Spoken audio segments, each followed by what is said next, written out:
धन्यवाद बच्चों और अभिभावक गण को मेरा प्रणाम, नमस्ते, गुड मॉर्निंग, सुप्रभात, सत श्री अकाल। प्रिय शिष्यों, आपके सामने जो ये चित्र चल रहे हैं, इनमें हिंदी के बहुत महान साहित्यकार हैं, कोई आलोचक हैं, कोई प्रकृति के प्रेमी हैं, कोई प्रेम के प्रेमी हैं, कोई ईश्वर के प्रेमी हैं। तो उनके चेहरों के साथ उनके नाम दिए जा रहे हैं, आप इन्हें याद रखें। एक हिंदी साहित्य के विद्यार्थी होने के नाते आपकी पाठ्य पुस्तकों में इनकी रचनाएं पढ़ने को मिलेगी, जिसे हम लोग पढ़ेंगे और बोर्ड परीक्षा तक में इनके नाम और इनके काम और इन्हें किस नाम से पुकारा जाता है, किस धारा के कवि हैं, इनसे संबंधित प्रश्न पूछे जाते हैं। इसलिए आप इन्हें भी सम्मान के साथ याद रखेंगे। बच्चों निकाले क्लास 7 संचिता। हम लोग आ गए थे दिनू का काम है, लेकिन पीछे का एक लेसन का 2 छंद छूटा हुआ है। प्रभु तुम मेरे मन की जानो, है ना। तो आज इसको हम लोग कंप्लीट कर लेते हैं, उसके बाद तब जाएंगे दिनू का काम है। हम लोग पेज नंबर 25 सुभद्रा कुमारी चौहान की वह कविता प्रभु तुम मेरे मन की जानो पढ़ रहे थे, जिसने पेज नंबर 25 का पहला छंद पढ़ चुके थे। I mean 1 2 3 तीसरा छंद, इसमें 5 है, तीसरा पढ़ चुके, तो चौथा और पांचवा आज हम लोग पढ़ेंगे। तो चलिए निकाल लीजिए पुस्तक संचिता पेज नंबर 25 लेसन नंबर 4। हम लोग यहां तक पढ़ चुके थे कि छंद 3 में कवयित्री कहती हैं कि हे प्रभु, मैं ऐसे अछूत लोगों की पीड़ा, दर्द, कष्ट की सूचना लेकर आपके पास आई हूं, क्योंकि यह मुझे असह्य हो रहा है, मैं सह नहीं सकती। उनकी पीड़ा मुझे देखी नहीं जा रही, और आप सबसे बड़े हो, अंतर्यामी हो, ईश्वर हो, इसलिए मैं इसकी शिकायत आप ही के पास लेकर के आई हूं। क्योंकि जब ये लोग जाते हैं मंदिर में पूजा करने, तो यहां के पुजारी और ऊंची जाति के लोग जो अपने आप को कहते हैं, वो कहते हैं ये तुम्हारा मंदिर नहीं है, तुम्हारा मंदिर गांव के बाहर है और भगवान भी वहां तुम्हारा अलग है। तो ऐसी ऐसी बातें सुन करके ऐसे लोगों के मन में विद्रोह जन्म ले रहा है। क्यों? कि धरती को तो इन्होंने बांटा ही, अब ईश्वर को भी बांटने लगे जाति के आधार पर। इसीलिए आगे कवयित्री कहती है, यह निर्मम समाज का बंधन। यह निर्मम मतलब जिसके दिल में इंसानियत नहीं है, जो इंसान होकर भी इंसान को नहीं समझते, जिसके दिल में माया ममता नहीं है, जो दूसरों के कष्ट को कभी समझ ही नहीं सक रहा है। यह जो बंधन है, बंधन मतलब ये पुराने नियम जाति पाति का, इसी को कहा कवि ने, कवित्री ने, बंधन। जो नियम इंसान को कष्ट दे, उस नियम को बंद कर दीजिए। क्योंकि नियम का पालन करने के लिए ईश्वर ने जीव को जन्म नहीं दिया। जीव मिलजुल कर अच्छे ढंग से रह सके, इसके लिए नियम बनाए गए। और अगर उस नियम से किसी को बहुत ज्यादा कष्ट हो रहा है तो तोड़ देने चाहिए ऐसे नियम। इसलिए कवित्री का यह निर्मम समाज का बंधन और अधिक अब सह न सकूंगी। अब यह इन लोगों का बनाया गया नियम अब मुझे बर्दाश्त नहीं है, अब मैं सह नहीं सकती। तो क्या होगा? विद्रोह होगा, क्रांति होगी। अब यह झूठा विश्वास, कौन सा विश्वास? मैं ऊंची जाति का हूं, आप छोटी जाति के हो। कभी भी आपने देखा किसी को भी ऊंची जाति के लोग 10 फीट के होते हैं, छोटी जाति के लोग 1 फीट के होते हैं? या ऊंची जाति के लोगों में 4 कान होते हैं, 50 दांत होते हैं, 2 सिर होते हैं? कहीं डिफरेंस छोटी जाति में बहुत कम होता है। ऐसा कुछ भी तो नहीं है।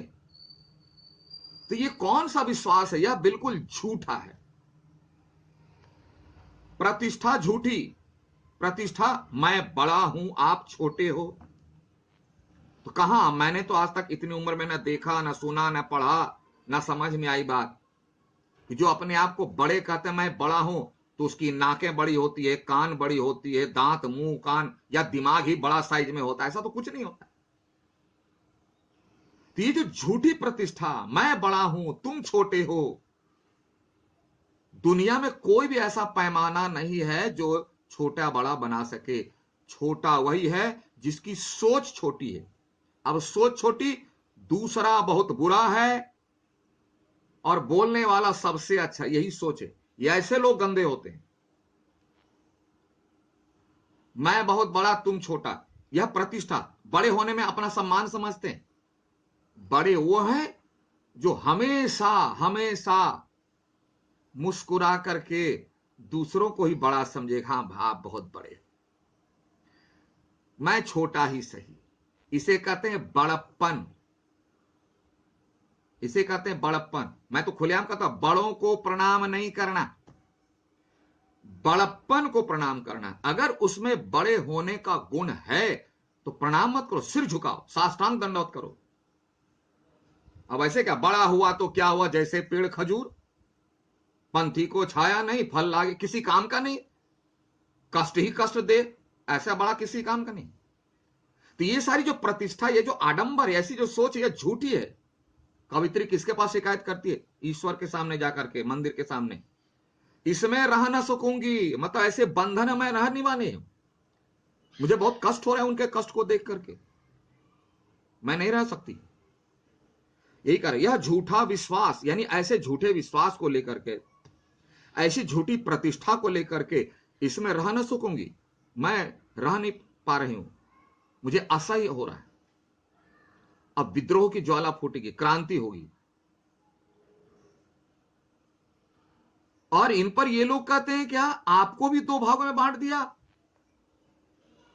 ईश्वर भी दो, एक बड़ी जाति के, एक छोटी जाति के।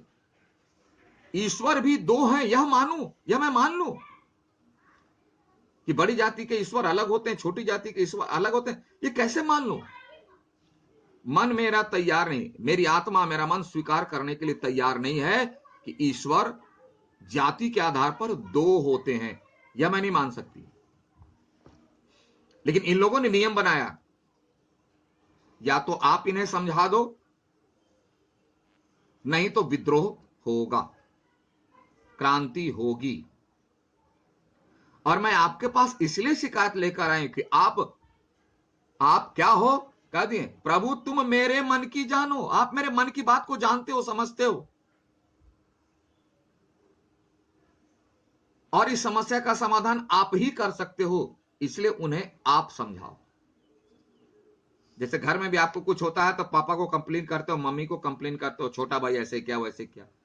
स्कूल में भी कुछ होता तो आप एक्शन नहीं लेते हो, सबसे पहले अपने क्लास टीचर को बोलो, नहीं सुनेंगे तो टीचर को बोलो, कोई नहीं सुनते हैं, प्रिंसिपल सर हेड बॉस। उसी तरह ईश्वर हमारे हेड है। ये आपके छोटे मोटे जाति वाले शिष्य जो है इस तरह कर रहे हैं, इसलिए हे प्रभु आप ही समझाओ।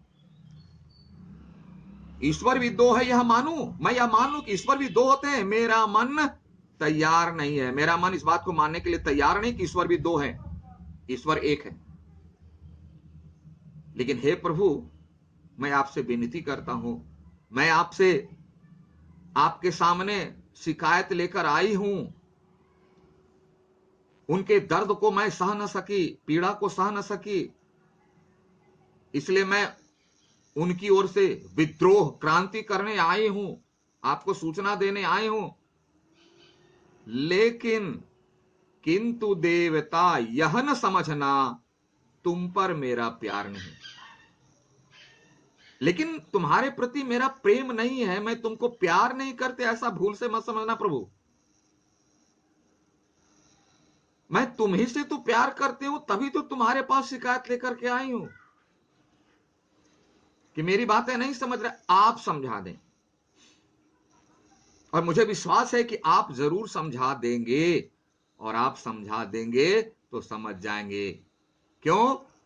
कि प्रभु तुम मेरी मन की जानो। आप तो सर्वे सर्वा हो, शक्तिमान हो, सर्वशक्तिमान हो, अंतर्यामी हो, लेकिन आपके पास इस लहजे में शिकायत करने आई हूं तो इसका अर्थ यह मत समझना प्रभु कि मुझे तुमसे प्यार नहीं, तुमसे अगाध अथाह प्यार है, तभी तो मैं तुम्हारे समक्ष आई हूं और मंदिर के बाहर खड़ी रहकर आपसे विनती कर रही हूं। और हे प्रभु, अगर आप कह दोगे किसी भी माध्यम से, किसी भी माध्यम से, क्योंकि आप तो जो चाहो कर सकते हो, तुम कह दो तुमको उनकी इन बातों पर विश्वास नहीं, हे प्रभु आप कह दें, एक बार कह दें कि ऐ ऊंची जाति वाले लोग, तुम लोग जितने सारे नियम बनाए हो, मैं यानी आप यानी ईश्वर उन बातों पर विश्वास नहीं करते, तो शायद उन्हें समझ में आ जाए। आप स्वप्न के माध्यम से या किसी प्रकार के माध्यम से, ये मैं नहीं बता पाती क्योंकि आप सर्वशक्तिमान हो, आपको जो अच्छा लगे, जो उचित लगे, लेकिन यह उन्हें समझा दो। तुम कह दो तुम उनकी इन बातों पर विश्वास नहीं, किन बातों पर? ये छुआ, ये ऊंची जाति, बड़ी जाति, दो ईश्वर, ऊंची जाति के मंदिर उधर का मंदिर उधर, ऊंची जाति के ईश्वर इधर, इस पर तुम्हें विश्वास नहीं है, ऐसा कह दो। नीचे, क्योंकि क्योंकि छूत अछूत यानी किसे हम छू सकते हैं या किसे नहीं छू सकते, धनी निर्धन, अमीर गरीब का भेद तुम्हारे पास नहीं। हे प्रभु आप तो सबके हो, कौन छूत है, कौन अछूत, कौन अमीर है, कौन गरीब है, कौन है काला, कौन है गोरा, इसका भेद तो तुम्हारे पास है ही नहीं, क्योंकि तुम तो परम पिता हो, तुम तो सबके पिता हो, सब तुम्हारी संतान है, और कोई इसमें भेद कैसे कर सकता है? इसलिए हे प्रभु आप इन्हें समझा। अर्थात कवयित्री इस कविता के माध्यम से समाज में फैले छुआछूत भेद के द्वारा जो ऐसे लोगों को पीड़ा हो रही है, कष्ट हो रहा है, उन पर अत्याचार हो रहा है, यहां तक कि ईश्वर को भी दो भागों में बांट दिया, ऊंची जाति के, नीची जाति के, इसकी शिकायत लेकर प्रभु के समक्ष पहुंचती है और इनडायरेक्ट वे में ऐसे लोगों को प्रभु के माध्यम से चेतावनी दे रही है कि ऊंची जाति के लोग संभल जाओ, बदल डालो ऐसा नियम, अन्यथा क्रांति होगी, और जब क्रांति होगी तो क्या होगा, इसका परिणाम भुगतना पड़ेगा। तो देखिए, कवित्री प्रभु के समक्ष, प्रभु के द्वारा विश्वास रख करके अपनी शिकायत भी करती है और ऐसी ऊंची जाति के लोगों को चेतावनी भी देती है कि आप संभल जाओ, मनुष्य के लिए नियम बनाए गए हैं, नियम के लिए मनुष्य नहीं बनाया गया है, संभल जाओ, बदल डालो ऐसे नियम को, नहीं तो क्रांति आएगी। यानी विद्रोही स्वर है कवयित्री का, किसके प्रति? जात पात, धर्म, धन के भेद के प्रति। ठीक है, समझ गए? तो चलिए यहां पर आप टिक लगा लीजिए और लिख दीजिए कंप्लीटेड, डेट मारिए पेंसिल से और आ जाइए क्वेश्चन पर, टिक लगा लीजिए। लघु उत्तरीय नंबर 1, भक्ति ने अपने को किस प्रकार संबोधित किया? अपने को किस प्रकार संबोधित किया? नहीं छुआछूत यानी अछूत, अपने को अछूत संबोधित किया, क्योंकि उसे मंदिर जाने का अधिकार नहीं। अब बोलोगे सर वो नीची जाति की थी, नो, वह ऐसी जाति के लोगों के दर्द को रिप्रेजेंट करती थी। आगे आई, भक्ति देवता के प्रति कैसा भाव रखती है? देवता, किंतु देवता यह न समझना तुम पर मेरा प्यार नहीं, सारा झगड़ा है, सारा विवाद है, शिकायत है, लेकिन मैं तुमसे बहुत प्यार करती हूं, तभी तो इतनी रात अपनी क्षमता से बाहर छोटी सी थाली में थोड़ी सी पूजा की सामग्री लेकर के छिपते छिपाते आई हूं, नहीं तो मैं नहीं आती। इतना सारा विरोध होते हुए भी मैं तुमसे बहुत प्यार करती हूं, तभी तो आई हूं। इसीलिए इसको आपको एक्सप्लेन करना है। पुजारी ने ये दोनों मिला करके, क और ख मिला करके लघु उत्तरी का, अब ग और घ यानी थर्ड एंड फोर्थ मिक्स कर दो। पढ़ दे रहे हैं। पुजारी ने भक्तिन को क्या कहकर मंदिर में आने से रोका? वही अछूत बोल करके, तुम्हारा देवता, तुम्हारा भगवान, तुम्हारा मंदिर हम गांव के किनारे जाओ उधर। इसी को एक्सप्लेन करना है। भक्तिन का मन विद्रोह की ज्वाला में क्यों जल उठा? अभी अभी बताया कि अछूत लोगों पर ऊंची जाति के लोग इतना अत्याचार करने लगे, इस बात को आधार बनाकर कि ये अछूत हैं, नीची जाति के हैं, इनके छूने से चीजें अपवित्र हो जाती है, इसलिए इन्हें मंदिर में प्रवेश नहीं करने दिया जाता है। इनका मंदिर गांव के बाहर है और कहते हैं भगवान भी तुम्हारा अलग है। ऐसी बातों को सुन करके चेतावनी देती है ना कवयित्री कि मैं इस बात को मानने के लिए तैयार हूं, या तो अब विद्रोह होगा, क्रांति होगी। इसी बात को एक्सप्लेन करना है आपको। नंबर है अंग में। नेक्स्ट, भक्तिन मंदिर के द्वार तक क्या जुटा कर लाती है? छोटी सी थाल में थोड़ी सी पूजा की सामग्री। याद रखना, बार बार जब भी प्रसंग आता है हम लोग चर्चा करते हैं कि ईश्वर बहुत सारी सामग्री के भूखे नहीं हैं, वो भाव के भूखे हैं, इसलिए उनका नाम पड़ा भगवान। भाव के भूखे। अब बड़ा आश्चर्य होता है जब प्रभु को भोग लगाते हैं ना, तो कभी कभी बड़ा देख करके हंसी आती है कि हे प्रभु, मनुष्य आपको कितना बेवकूफ समझता है। लगता है इतना भोग भगवान जी को मिलता नहीं खाने के लिए, और मनुष्य खिला रहा है, और उन्हें खिलाकर बड़ी प्रसन्न होते। लेकिन दरवाजे पर कोई भूखा आ जाए तो 2 रोटी और 1 अचार देकर के अपने को दानी समझ लेते हैं, भगा देते हैं उन्हें, है ना? तो यही कारण है कि कवयित्री कहती है क्या, छोटी सी थाल में थोड़ी सी सामग्री, और वह भी क्या, किसी प्रकार जुटा करके लाई है। तो इसके पीछे के भाव को आपको स्पष्ट करना है। अब कविता का केंद्रीय भाव यानी मूल भावना क्या है? कविता की केंद्रीय भाव यानी मूल भाव। मूल भाव क्या है? समाज में फैले छुआछूत भेदभाव को मिटाना, अगर नहीं मिटा तो उसके प्रति विद्रोह आंदोलन करना। यह कविता का मूल भाव। क्योंकि धरती पर जितने भी प्रकार के नियम बनाए गए हैं वो मनुष्यों को मिलजुल कर प्यार से रहने के लिए बनाए गए हैं, और अगर उसमें बाधा होती है तो ऐसे नियम को बदला गया, करोड़ों बार बदला गया, आज भी बदला जा रहा है। तो इस नियम को क्यों नहीं बदल सकते?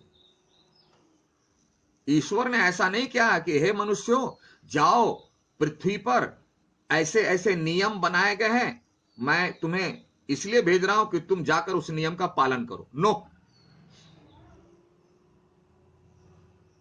ईश्वर ने भेजा है मनुष्य, जाओ मिलजुल कर रहो, अपने कर्तव्य का पालन करो, और इसके लिए प्रेम से रहना, सब मेरे संतान हैं। और यहां के मनुष्यों ने ऊंच जाति भेद क्या क्या बना दिया। तो इसी को स्पष्ट करना है केंद्रीय भाव। दीर्घ उत्तरी में आ जाओ।